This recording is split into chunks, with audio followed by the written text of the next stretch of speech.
ዳጣና ናታን በመጨረሻም ተለያዩና ደም እንባ እያለቀሱ ይገኛሉ። አቶ ደረጀም ልጁ እጅግ በጣም ተከፍታና አልቅሳ ሲያይ ራሱን መቆጣጠር አቃተው። ማርታም ድፍት ብላ ስታለቅስ እማዬ በቃ ተረጋጊ፣ ኤቢ ያደረገችው ነገር በጣም ቅሌትና የማይሆን ነገር ነው ብላ አበደች። አቶ ደረጀም ደግሞ የወለድኳት ልጅ በመጨረሻ ከጓደኛዬ ልጅ ከናታን ጋር አብራ አድራ ድንግልናዋንና ወርቋን እንዴት ትሰጣለች ብሎ አበደ።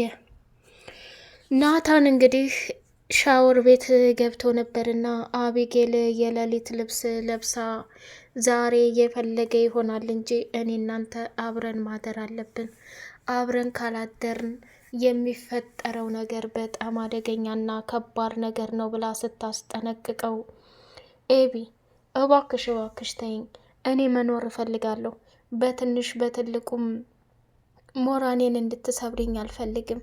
ቆይ ምን አድርግ ነው የምትይኝ?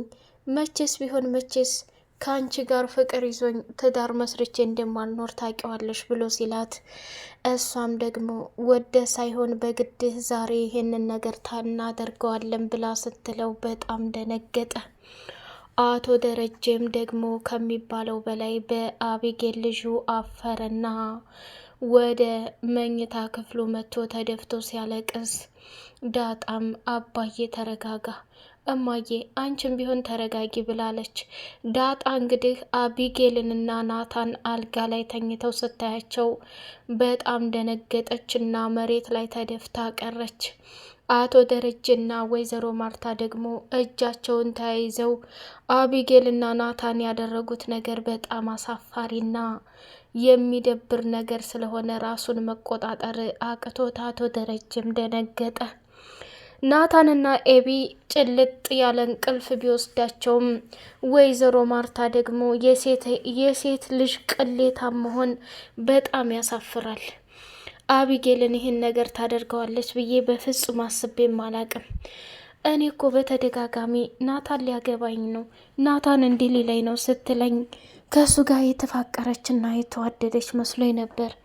እሷ ግን በጣም በሚያሳዝንና በሚገርም ሁኔታ ይህንን ብልግና እንድትሰራ እኔ እኮ አልፈልግም ነበር። ይሄ ብልግና ምን አይነት ጉድና ምን አይነት አደጋ እንደሆነ ምን አለ በገባት እያለች መቃጠልና መናደድ ጀመረች። ኤቢ እንግዲህ የፍላጎቷን ከናታን ጋር ስላደረገች በጣም ደስ አላትና ዳጣንም አደለም አልጋ ላይ ተደፍተሽ ማልቀስ፣ መሬት ላይ ተደፍተሽ አፈር እንድትልሽ የማደርግሽ እኔ ነኝ። እኔ አቢጌል የፈለግኩትንና የወደድኩትን ነገር ማንም ሲነካብኝ በፍጹም አልፈልግም። ስለዚህ አንቺ ደግሞ ያደረግሽው ቅሌት እኔን አቢጌልን አንበሳዋንና ነብሯን ነው የነካሽው። እኔን ነካ ደግሞ ምንም አይነት በረካ የለውም። ዳጣ በተደጋጋሚ እንድትጠነቀቂና ከናታን እንድትርቂ አዝዤሽ ነበር። አንቺ ግን ይህንን ነገር በፍጹም አላደረግሽም። ዛሬ ላይ ግን ወደድሽም ጠላሽም ናታን የኔ ሆኖ ማሳየትን። ሰላም ሰላም! ውድ የተከበራችሁ የተወደዳችሁ የቻናሌ ቤተሰቦች እጅግ በጣም በጉጉት የምንጠብቀውና ልብ አንጠልጣዩ የሆነው የዳጣ ድራማ እንደቀጠለ ይገኛል።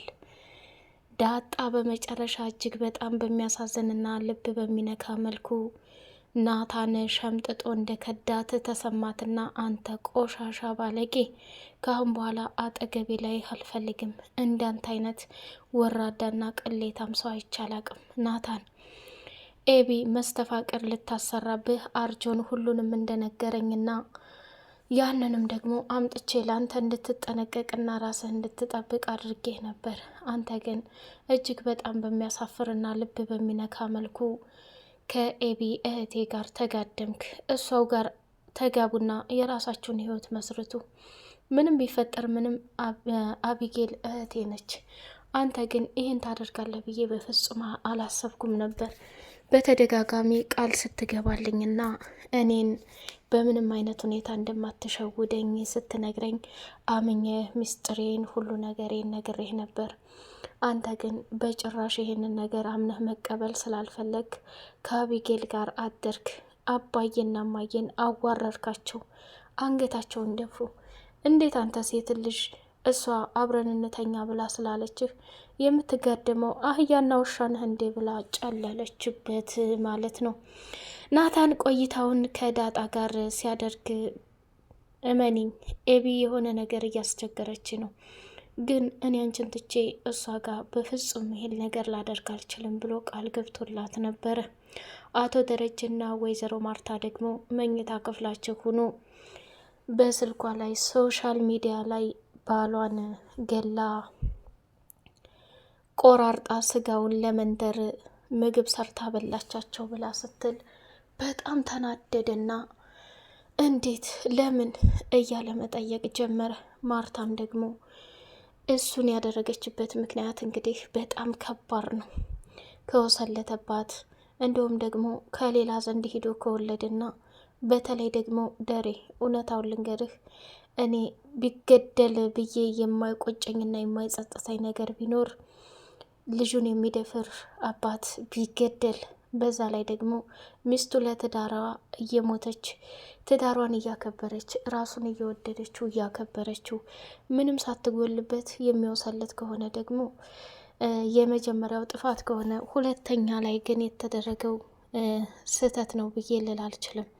ለዛም እርምጃ ቢወሰድበት በፍጹም አልጠላም። እኔ ምልሽ ማርታ፣ አንድ ባል ምናልባት ከሚስቱ ላይ ሌላ 2 ልጆች ቢወልድስ እንዴት ታያለሽ ብሎ ሲላት እሷም ጠረጠረችና ፍጥጥ ብላ ስታይ ማለት እኔ መግደል መፍትሄ ነው ብዬ ባልልም፣ ግን አስፈላጊውን ቅጣት እንዲሁም ደግሞ ልጆቿን ይዛ እሱ በፍጹም ከልጆቹ ጋር መኖር እንደማይችል ማሳወቅ አለባት። ምክንያቱም የአባታቸውን ብልግናና ውስልትና ከሚማሩ ይልቅ የእናታቸውን ቆራጥነትና ጀግንነት እንዲሁም ደግሞ ለትዳር ያላትን እምነት አውቀው ቢቀጥሉ ይሻላል ብላ ስትል በጣም ተገረመና ፍጥጥ ብሎ ቀረ። ሌላውና ትልቁ ነገር ደግሞ ወይኔ ጉዴ፣ ጭራሽ እንደዚህ ባልጋሽ ባቆሸሽኩኝ። እኔ ቆሻሻ፣ እኔ ወራዳ ሰው ነኝ ማርቴ፣ ላንቺ የምገባ ሰው አይደለሁም። ገላሽን ያቆሸሽኩኝ፣ ክብርሽን ያቆሸሽኩኝ፣ ብዙ ነገር የሚገባኝ ወራዳ ሰው ነኝ እያለ በጣም ተጸጸተ። እና አዎ ልክ ነሽ፣ ሁሉንም ነገር ማየት የለበትም፣ አንቺ ትክክል ብለሻል አለና አቶ ደረጀም ማርታን ማደናነቅ ጀመረ ማለት ነው። መጨረሻ ላይ እንግዲህ በል አንተ ያስከው ነገር ባላቅም የያዝኩትን መጽሐፍ ላንብብና መተኛት አለብኝ ብላ አለችው። አቶ ደረጀም መኪና ውስጥ በፊት ከዳጣ ጋር ነበርና ደስ የሚል ጊዜ ካሳለፈ በኋላ ዳጣን ወደ ቤት ሸኛትና መኪና ውስጥ ገብቶ እንግዲህ የሰላምን ቴክስት ሲያይ ካፌ ላይ በጣም ደንግጦ ዳጣን ወደ ቤት አንቺ መሄድ አለብሽ፣ እኔም ደግሞ ወደ ስራ ቦታ መሄድ አለብኝ፣ አባዬ እኔ ነኝ የምከፍለው፣ አንተማ በጭራሽ ልከፍል አትችልም እያለች አቶ ደረጃ አውጥቶ ያስቀመጠውን ብር ለካፌው ከከፈለች በኋላ አቶ ደረጀም ወደ መኪና ውስጥ ገባና ሰላም ምን ሆነሻል? ቆይ ቴክስት አታደርጊልኝ አትደውይልኝ ብዬ አልተናገርኩም እንዴ ብሎ ሲላት፣ ጋሼ እየበረታ ነው ወይ? ሁሉም ነገር እኮ ያጋጥማል። የተረገዘው ልጅም ደግሞ ወንድ ልጅ ሳይሆን አይቀርም። ቆይ እኔ ስደውልልህና ስጽፍልህ የማትመልሰው ለምንድን ነው ብላለችው። ከልጄ ጋር ጊዜ እያሳለፍኩ ነበር አላት። ከማን? ከዳጣ ወይስ ከአቢጌል ነው? ከውሃ ጋር ከማን ነው ጊዜ የምታሳልፈው ብላለችው። እሱን አይመለከትሽም። አሁን ምን ፈልገሽ ነው የደወልሽው? ልጄ ናፍቃኛለች። የእናትነትን ፍቅር በቅጡም አልሰጠኋት። እሷን ላገኛት እፈልጋለሁ ብላ ስትለው፣ በጭራሽ እሱን እንዳታስቢው። ቆይ አንቺ ጤነኛ አይደለሽም እንዴ? ልታሳብጂ ነው እንዴ? እኔ ሳላሳዝንሽም እንዴ? ቆይ ጋሼ ጥፋቱ የኔስ ምንድን ነው? እንዴት ልጆችህን ልትከዳ ትችላለሽ? ብላ ስታፋጠጠው መጨረሻ ላይ ሰላም እባክሽ አትፈታተኒኝ፣ እኔ ለልጆቼ መኖር እፈልጋለሁ፣ ለቤቴ መኖር እፈልጋለሁ ብሎ ሲላት፣ አየህ ጋሼ የገዛ ስህተትህን ለመሙላት ብዙ ጊዜያትን የልጅን ፍቅር ሳላገኝ አፍኜ ኑሬያለሁ። አሁን ግን ትንሽ ወልጄ ጠንከር ልበልና ልጆቼን ይዤ እዛ ቤት ነው መኖር የምፈልገው። ጭራሽ? አዎ ምንም ቢሆን ምንም ማርታን እንዴት ብለሽ ነው አይኗን የምታያት? ቀስ ብለን ዳጣ እኔ እናቷ እንደሆንኩ ማወቅ አለባት። ይሄ ካልሆነ ግን ከባድና አደገኛ ችግር ይፈጠራል ብላ ስትለው ኡፍ አለና አቶ ደረጀ መኪና ውስጥ ከሚባለው በላይ ተቃጠለና ልታሳብጂ ነው እንዴ? ልገሊ ነው እንዴ? ስሚ ሰላም፣ ከአዲስ አበባ ወጣ ያለ አገር ተከራይተሽ እንድኖሪ እፈልጋለሁ። እኔ እከራይልሻለሁ። ለልጆችም ደግሞ የሚያስፈልገውን ነገር በሙሉ አደርጋለሁ። ይህንን የማታደርጊ ከሆነ ግን የሚፈጠረው ነገር ከባድ ነው። አይኔ እያየ ማርታ አንድ ነገር እንድትሆን አልፈልግም ብሎ ሲላት አስቀድሞ ነበር መጠንቀቅ። ብቻ በሰላም ልገላገልና የሚፈጠረውን አብረን የምናይ ይሆናል ብላ ስትለው አቶ ደረጀም ጨለልና የሚሆነው ነገር ግራ ገባው። እንግዲህ አቶ ደረጀ ለማርታ ይህን እውነታ የሰማች ጊዜ እኔንም እንደምትጠላኝ ቤቱም እንደሚፈርስ ሁሉም ነገር እንደሚያበቃለት ነው ብሎ ወስኗል። ዳጣን ናታን ምን ብሎ አማከራት? ስሚ ዳጣ፣ ለዚህ ለቤት ደህንነት ሲባል አቢጌል እኔም ብዙ ነገር ልታደርገኝ ትችላለች። እኔ ከባድ ነገር ተሸክሜያለሁ። ያንን ለማለፍ ግን ምንም ቢፈጠር ምንም ከኤቢ ጋር አብረሽ ብታይኝ እንድታዝኒብኝ ወይም እንድትርቅኝ አልፈልግም ብሎ መጨረሻ ማስጠንቀቂያ ሰጣት። ናታን የተፈጠረው ነገር ምንድን ነው? አንተን በእኔ ጉዳይ ላይ የሚያጨናንቅህና እንዲህ ከአቢጌል ጋር ከባድ ነገር የምታደርገው ምንድን ነው ብላ ስትጠይቀው እሱም ደግሞ የሆነውን ነገር ልነግርሽ አልችልም፣ ግን በተቻለ መጠን በቃ አንቺ መቀየር የለብሽም። እውነቱን ስነግርሽ እኔ ላንቺ ያለኝ ስሜት ዝም ብሎ አይደለም። እኔና አንቺ ተጋብተን ጥሩ ህይወትና ትዳር መስርተን እንድንኖር ብቻ ነው የምፈልገው። ኤቢ እኮ አንተን በጣም ስለምትወድህና ስለምታፈቅርን ይሄን ሁሉ የምታደርገው ናታን። ስለዚህ ኤቢ ደግሞ እሷ የምትፈልገውን ነገር በራሷ መንገድ የምትሄድበት ነገር በጣም በጣም እህቴም ስለሆነች በጣም ደስ ብሎኛል ብላ ፎከረችበት። እሱም እያሯሯጠ ዳጣን ማጫወትና እንዲሁም ደግሞ ደስ የሚል ጊዜ እያሳለፉ ይገኛሉ። ውሃዬና ምጥን እንደተለመደው ክችን ገብተው ምግባቸውን ሰርቀው እየበሉ እንዲሁም ደግሞ ለዛን ሰርፕራይዝ እናደርግሽ ብለው አዲሷን ሰራተኛ ምግብ ሰርቀው እየበሉ እንዲሁም ምጥን አባትና እናቷ በፍርድ ቤት ሊለያዩ መሆኑንና አንዱ ወንድሟና እሷ ለሁለት ሊካፈሉ መሆኑን ለውሃ ስትነግራት በጣም አዘነችና ውሃም ለዳጣና ለናታን ነገረቻቸውና በጣም አዘኑ። ምጥን ከሚባለው በላይ ልቧ ተሰበረ።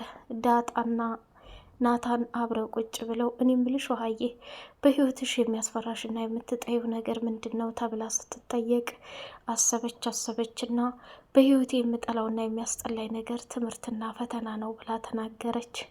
እነሱም ታዲያ እንዴ ይህን እንደምትይ እርግጠኛ ነበርኩ፣ ምጥን በጣም ጎበዝ ናት፣ ዛሬ ዳጣ ጋር ነው ማደር የምፈልገው ብላ ግግም ስትል ናታንም ተረዳኝ፣ እኔ ዛሬ ውሃዬ ጋር አብሬ መተኛት እፈልጋለሁ፣ እንኳንም የኔ እህት ሆንሽ ብላ እቅፍ አድርጋ ስትሰማት ናታንም ደግሞ በግርምት እያያት ደነገጠ።